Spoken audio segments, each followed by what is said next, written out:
Les présents des gnomes. Un tailleur et un forgeron voyageaient ensemble. Un soir, comme le soleil venait de se coucher derrière les montagnes, ils entendirent de loin le bruit d'une musique qui devenait plus claire à mesure qu'ils approchaient. C'était un son extraordinaire, mais si charmant qu'ils oublièrent toute leur fatigue pour se diriger à grands pas de ce côté.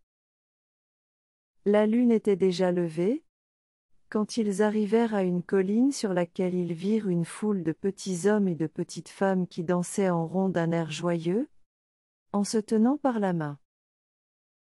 Ils chantaient en même temps d'une façon ravissante, et c'était cette musique que les voyageurs avaient entendue.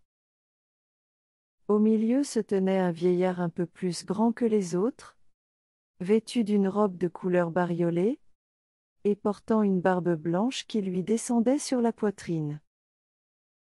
Les deux compagnons restaient immobiles d'étonnement en regardant la danse. Le vieillard leur fit signe d'entrer, et les petits danseurs ouvrirent leur cercle. Le forgeron entra sans hésiter, il avait le dos un peu rond, et il était hardi comme tous les bossus. Le tailleur eut d'abord un peu de peur et se tint en arrière. Mais, quand il vit que tout se passait si gaiement, il prit courage et entra aussi. Aussitôt le cercle se referma, et les petits êtres se remirent à chanter et à danser en faisant des bonds prodigieux. Mais le vieillard saisit un grand couteau qui était pendu à sa ceinture, se mit à le repasser, et quand il l'eut assez affilé, se tourna du côté des étrangers. Ils étaient glacés d'effroi.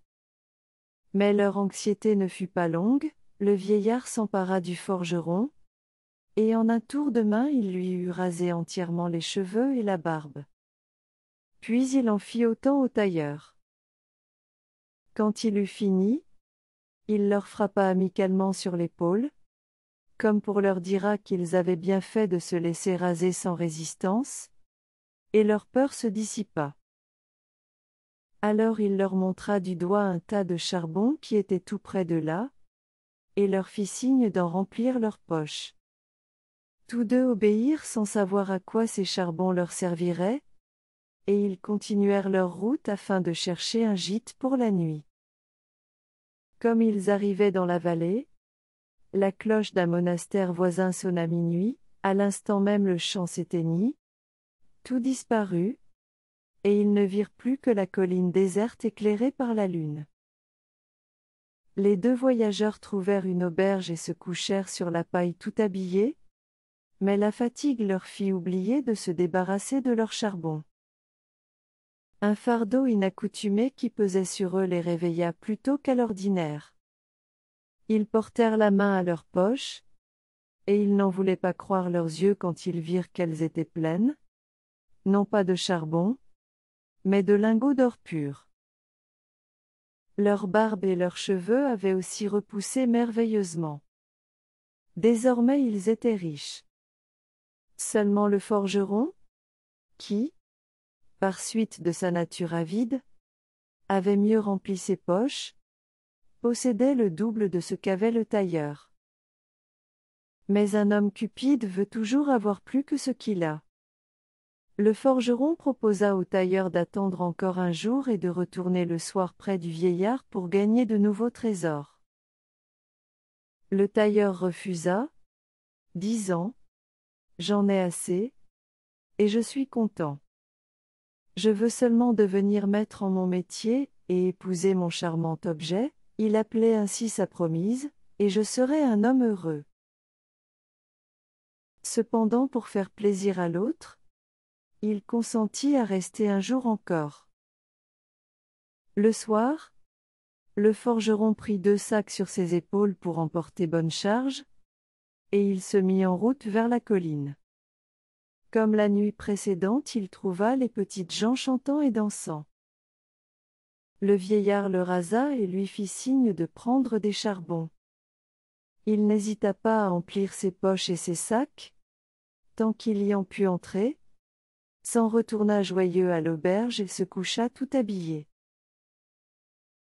Quand mon or commencera à peser, se dit-il, je le sentirai bien, et il s'endormit enfin dans la douce espérance de s'éveiller le lendemain matin riche comme un Crésus. Dès qu'il eut les yeux ouverts, son premier soin fut de visiter ses poches.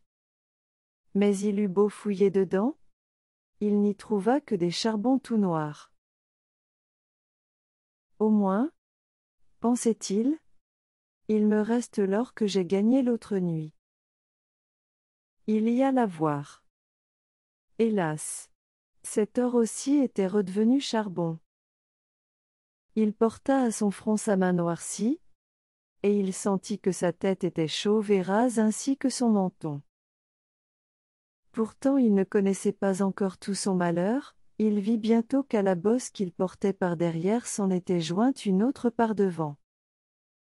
Il sentit alors qu'il recevait le châtiment de sa cupidité et se mit à pousser des gémissements.